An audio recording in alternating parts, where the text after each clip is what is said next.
Shalom sahabat yang dikasihi Tuhan Yesus, puji Tuhan kita bertemu kembali dalam kasih-Nya. Kali ini kita akan mendengarkan sebuah kesaksian yang sangat luar biasa dari seorang almarhum juga ya, yaitu Bapak Justus Kideng. Akhirnya buku yang dia tulis sebanyak 7 lemari dibukakan kepada kita sahabat. 7 lemari loh. Yang menarik bagi saya ketika dia menulis buku sebanyak 7 lemari tersebut, dia dalam keadaan lumpuh, buta, dan tuli. Itulah yang membuat jaringan doa membukakan kembali buku yang sudah puluhan tahun dia tulis. Beliau meninggal tahun 90-an ya, dan baru-baru ini saja dibuka saudaraku setelah puluhan tahun berlalu. Cukup menarik sekali kisah ini saudaraku, ada begitu banyak yang bisa kita pelajari bagaimana kuasa Tuhan, mujizat Tuhan, dan kabar Injil yang masih bisa kita rasakan pada zaman modern ini. Yuk kita dengar pemberitaannya sahabat ya. Pemirsa, 380 buku nubuat yang ditulis oleh almarhum Justus Kideng mulai dibuka oleh Jaringan Doa Tim Pemulihan Indonesia atau JDTPI di Kota Soe, Kabupaten Timur Tengah Selatan. Buku-buku tersebut ditulis selama 20 tahun dan tersimpan rapi dalam 7 buah lemari. 7 lemari selama 20 tahun. Inilah buku-buku yang ditulis oleh almarhum Justus Kideng yang tersimpan dalam 7 buah lemari dengan jumlah buku yang ditulis sebanyak 380 buku. Penulisan buku ini berlangsung 20 tahun lebih. Namun karena almarhum telah meninggal dunia, sehingga buku-buku berisi pesan rohani baru diketahui.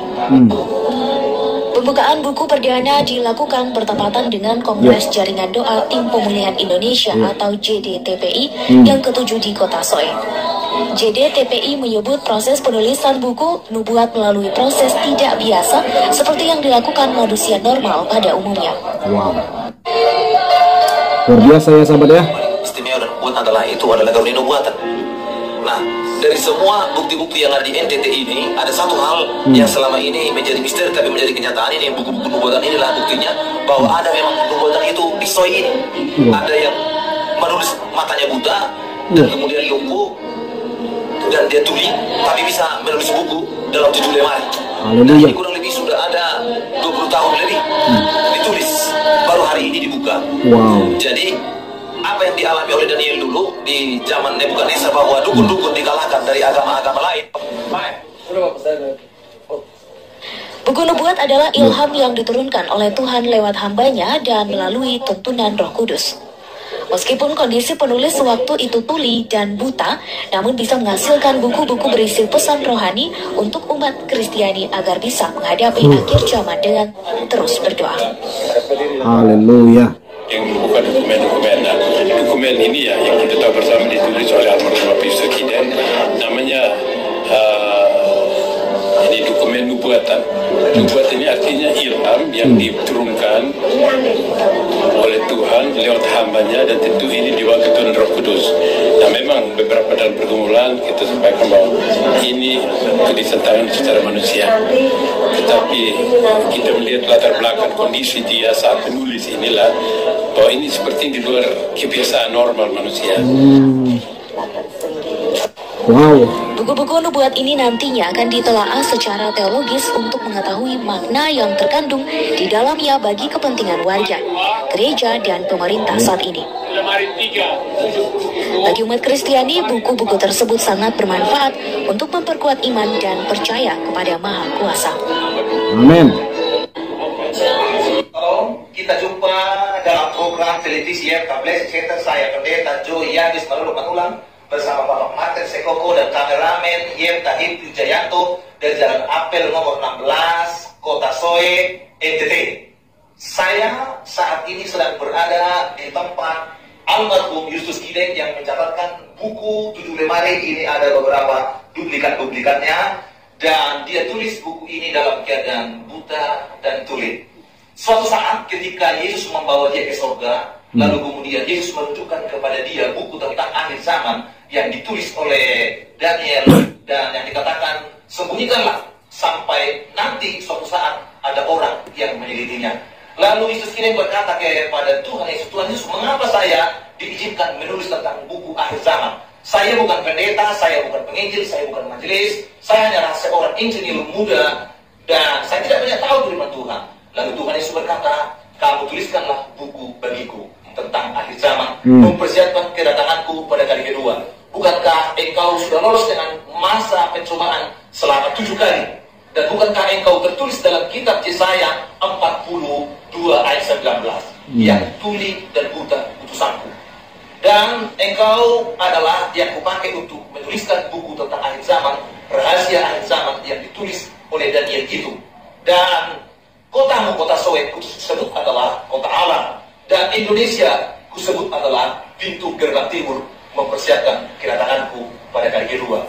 Para pendengar dimanapun Anda berada dan pemirsa dimanapun Anda berada mengikuti program ini, supaya Anda tahu di kota Sowe, Indonesia, ada seseorang yang dipanggil Tuhan dengan cara yang ajaib. Tuhan Yesus berkata kepada Yesus Kideng, di akhir zaman ini akan banyak orang bertobat, dan dari bangsa-bangsa akan datang ke kota Sowe melihat bukumu yang ditulis dengan tanganku. Perhatikan, dengan tanganku, tangan Roh Kudus. Yesus Kideng setiap kali dia menulis buku itu adalah matanya terbuka. Setelah habis menulis buku itu, matanya tertutup lagi. Wow. Para pemirsa, perhatikan buku di sini. Ini adalah fotokopi dari setiap jilitan-jilitannya. Dan Bapak Martin Sekoko ini adalah saksi pertobatannya dan sahabatnya sampai dia mati. Dia juga menyaksikannya, penulisan ini menyaksikannya. Bapak ini juga adalah ketua persekutuan doa yang ada di tempat ini. Dan ini adalah saksi sejarah. Ini namanya Persekutuan Doa Pondok Sukacita. Para pemirsa dimanapun Anda berada, supaya Anda juga boleh mendoakan program ini, supaya Anda juga boleh membantu program ini, masuknya ruangan ini, di dalam ada 7 lemari, bagaimana dipersiapkan selama 20 tahun, itu belum bisa dibuka, baru tahun lalu oleh JDTP dibuka. Mari sebentar kita lihat ke depan. Kita lihat ke depan, dan inilah ruangan di mana almarhum Justus Kideng mencatatkannya selama 7 tahun. Perhatikan ini, ada beberapa tempat dibuat, tempat ruang Maha Kudus, ruang kudus dan pelataran. Ini adalah lemari di mana buku itu tersimpan dengan rapi. Coba perhatikan para pemirsa, bukunya dengan rapi dibuat. Bagaimana orang buta bisa mempersiapkan ini kalau bukan Roh Tuhan. Perhatikan buku-bukunya di dalam ini, perhatikan semuanya. Beginilah setiap 7 lemari. Mohon kameramen diperhatikan juga, disorot dulu setiap lemari yang ke-7 ini. Yang di samping di belakang juga boleh diambil sebentar. Ya, di samping ini juga, ini 7 lemari ada semuanya satu-satu.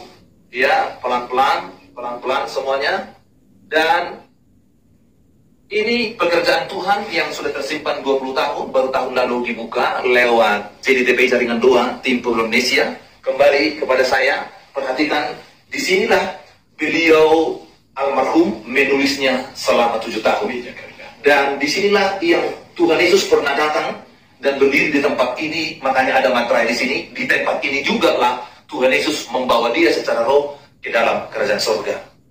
Jadi hari ini saya bersama dengan Pak Martin Sekoko di sini dan kameramen Yeta Hippi Wijayanto, bagi umat Tuhan, para pendeta, para penginjil, para majelis, dan siapapun yang mengikuti program televisi Yeta Bless Center ini, datanglah ke tempat ini, menguji, menelitinya, apakah kebenaran, kebohongan, apakah bersumber daripada Tuhan.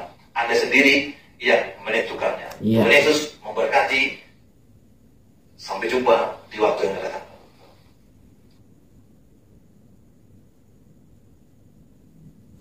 Nah, itu saudaraku yang terkasih ya. Jadi dipersilahkan diuji, diteliti lebih dalam lagi, karena itulah kekristenan, sahabat.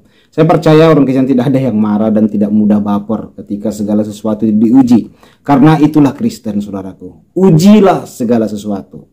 Jadi kita mungkin ingin mengetahui siapa ini Bapak Justus ya. Kok bisa sampai sebegitunya, saudaraku. Jadi saya menemukan ada satu video yang menjelaskan siapa Bapak Justus ini. Yuk kita tonton kesaksiannya. Kisah penulisan buku Nubuatan Akhir Zaman oleh Justus Kideng. Justus Kideng dipakai oleh Tuhan pada tahun 1980.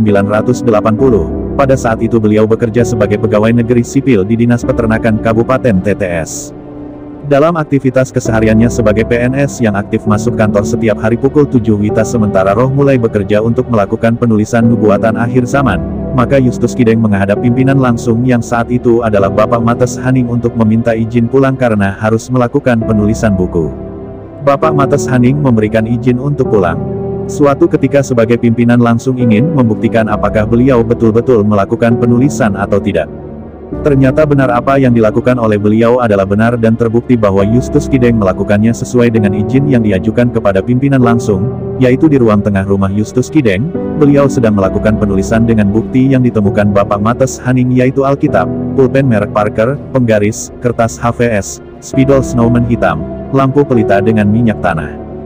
Dalam kesaksian Mates Haning mengatakan bahwa setiap hari Senin di Dinas Peternakan ada ibadah pagi. Pada saat giliran Justus Kideng untuk memimpin ibadah pagi tiba-tiba suara Tuhan datang kepada beliau untuk memimpin ibadah dalam bahasa Inggris dan beliau secara spontan memimpin ibadah itu dengan menggunakan bahasa Inggris. Selanjutnya dalam tahun ketiga penulisan nubuatan ini pada bulan Juni tahun 1992 suatu saat di hari Minggu Justus Kideng didampingi Marten Saikoko membawa beberapa buku yang sudah ditulis ke gereja GMITF Atasu atas permintaan Majelis Jemaat GMITF Atasu untuk mempertanggungjawabkan semua tulisan itu di depan Ketua Majelis Jemaat GMITF Atasu, Pendeta B. Manuain dan sejumlah majelis jemaat yang hadir setelah kebaktian. Namun tidak ada satu majelis jemaat pun yang sadar untuk meminta salah satu buku untuk dibaca, sehingga buku-buku tersebut diikat kembali menggunakan kain putih dan dibawa pulang oleh Justus Kideng ke kediaman tempat ia menulis. Namun ada hal yang tidak masuk akal yaitu Justus Kideng yang saat itu sudah lumpuh, tuli dan buta dapat berjalan dengan normal dari rumah menuju gereja GMITF Atasu pergi pulang. Setelah terbentuk persekutuan doa Kalvari yang diprakarsai oleh Justus Kideng, beliau melakukan pelayanan penginjilan ke Bena, Kapan, Lakat, Tetaf, Supul, Batu Putih, Nulaku dan beberapa persekutuan doa yang ada di kota Su dengan bersaksi dan berkhotbah berapi-api juga semangat yang berkobar-kobar dalam melayani Tuhan. Dalam perjalanan pelayanan Justus Kideng mengalami cobaan, ujian dan tantangan cukup berat bertubi-tubi yang dialami oleh Justus Kideng yaitu 1. Pada tanggal 5 April tahun 1982, ketika Justus Kideng melayani dan berkhotbah di Jemaat Immanuel Lakat sementara Justus Kideng berkhotbah di atas mimbar tiba-tiba kaki kanan Justus Kideng pincang dan tidak bisa digerakkan di atas mimbar. Setelah selesai kebaktian Justus Kideng diantar pulang ke Su dalam keadaan pincang. 2. Pada tanggal 7 Juli tahun 1983, Justus Kideng mengalami musibah yaitu tubuh terbakar akibat ledakan lampu pelita dan tubuh seluruhnya terbakar hebat dan kemudian beliau dibawa ke RSU Su untuk dirawat secara intensif selama 6 bulan. 3. Pada tanggal 6 Oktober tahun 1984, Justus Kideng tiba-tiba mengalami kebutaan mata total kemudian teling tuli dan kaki lumpuh sehingga beliau kembali dirawat di RSU Su. Kemudian dirujuk ke Res Kupang, namun karena kondisi kesehatan yang tidak kunjung sembuh kemudian dirujuk lagi ke Rumah Sakit Dr. Sutomo Surabaya dan dirawat selama 3 bulan. 4. Peristiwa yang terjadi pada tanggal 8 Juni tahun 1985 adalah kaki Justus Kideng terjepit jari-jari sepeda motor ketika berboncengan dengan seniornya Bapak Yosef Christian saat akan diantar pulang ke rumah sehingga Justus Kideng harus dirawat di RSUD Su selama 2 bulan. 5. Pada tanggal 11 Oktober tahun 1985 beliau kembali mengalami musibah yang menimpa dirinya yaitu tertabrak oleh mobil truk di depan toko Mubatar Su dan membuat beliau harus kembali dirawat RSUD Su selama 1 bulan. Walaupun kondisi fisik Justus Kideng tidak memungkinkan namun beliau terus melakukan tugas pelayanan tanpa henti-hentinya kepada siapa saja yang datang meminta pelayanan dan tetap ada dalam setiap hari persekutuan doa di Persekutuan Doa Kalvari.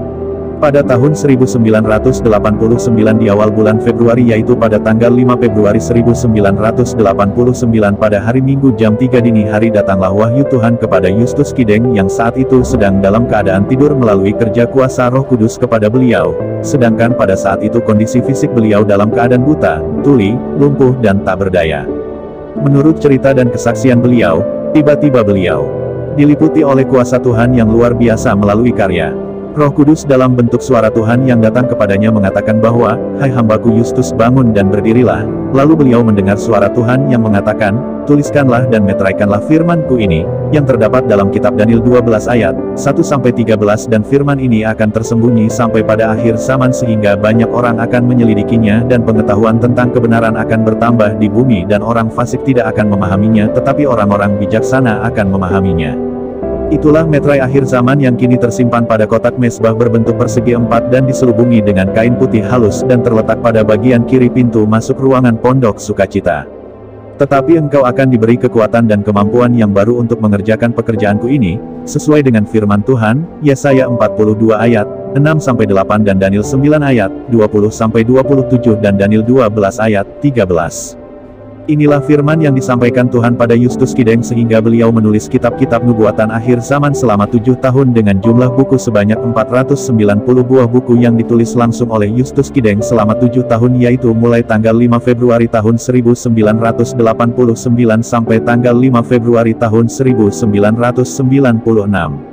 Setelah menulis buku-buku itu dan tersimpan dalam 7 buah lemari yang diselubungi kain ungu tua yaitu warna kehormatan imam dan tertulis 7 perkataan Tuhan Yesus dari lemari yang pertama sampai dengan lemari yang ke-7. 2 tahun setelah Yustus Kideng melakukan pekerjaan penulisan buku-buku nubuatan sesuai yang Tuhan perintahkan yaitu tepatnya tanggal 28 Desember tahun 1998 Yustus Kideng dipanggil kembali menghadap Tuhan untuk beristirahat dari pekerjaannya selama-lamanya sampai Tuhan Yesus datang kembali. Sesuai dengan kesaksian yang disampaikan oleh beliau setiap saat ada kesempatan untuk bersaksi dan memberitakan firman Tuhan melalui kitab-kitab nubuatan yang ditulis ini tersimpan bersama materai Allah tentang akhir zaman di Pondok Sukacita Persekutuan Doa GMIT, Kalvari Su, Jalan Apel nomor 16 Kota Su sampai dengan saat ini. Dalam kegiatan tahunan Jaringan Doa Tim Pemulihan Indonesia, JDTPI, ke-6 tahun 2017 di Hotel Amiar Kota Batam, Provinsi Kepulauan Riau ada pernyataan Tuhan melalui Ibu Mary Magdalena Taulin dan para hamba-hamba Tuhan bahwa buku-buku nubuatan akhir zaman yang ditulis oleh almarhum Yustus Kideng yang tersimpan di Pondok Sukacita, Persekutuan Doa Kalvari harus segera dibuka. Petunjuk itu diperkuat lagi melalui pergumulan tim pendoa syafaat di Batam dan di Su sejak bulan Januari-September tahun 2018, ada perintah Tuhan untuk dibuka setelah kegiatan Gerakan Kebangunan Rohani GKR ke-53 dan JDTPI ke-7 tahun 2018 di Su. Pergumulan yang dibangun selama ini adalah untuk menentukan tanggal, siapa dan cara bagaimana membuka buku-buku tersebut, yaitu pada tanggal 29 sampai 30 September tahun 2018. Ya sahabat yang terkasih, sekali lagi saya menyampaikan, silakan saudara menguji, silakan saudara meneliti lebih lagi mengenai tulisan-tulisan yang ditulis oleh Bapak Yustus ini. Karena ini adalah hal yang luar biasa ya menurut saya, karena bagaimana orang yang buta, lumpuh, tuli bisa menulis sebegitu banyaknya dan menyusun dengan rapi dan membuat sebuah nubuatan-nubuatan tentang kedatangan Tuhan kedua kalinya.